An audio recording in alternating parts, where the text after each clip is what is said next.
اسی شام ایک بالکل 2 سطر کی 3 سطر کی بھی ضرورت نہیں تھی کہ یہ بے بنیاد من گھڑت بات ہے، اور میں حیران ہوں کہ ایسی چیز ایک ذمہ وار آدمی کیسے کہہ سکتا ہے۔ کچھ دال میں کالا ہے، 6 دن مل گئے نا، اب 6 تاریخ کو ایک بیان آیا اور 11 تاریخ کو اس کی تردید آتی ہے، تو راحیل شریف صاحب کے پاس 5-6 دن تھے۔ آج صرف پبلک ریئیکشن کا بھی انتظار کیا جا سکتا ہے۔ آج صرف ان کا خواجہ آصف کا نہیں ہے، سرتاج عزیز صاحب کا سینٹ میں ہے کہ کیونکہ کوئی فارمل آفر سعودی عرب سے آئی نہیں ہے تو میں اس پہ تبصرہ نہیں کرنا چاہتا۔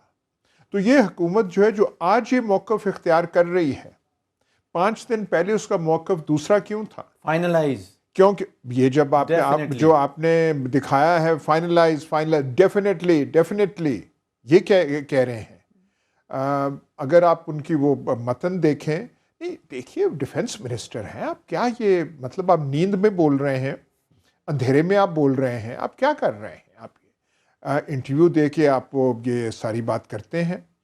5 دن جو آج آپ کہہ رہے ہیں، آپ نے پہلے دن کیوں نہیں کہا؟ تردید کیوں نہیں آئی جنرل راحیل شریف صاحب کی طرف سے؟ میں بھی اس پہ حیران ہوں۔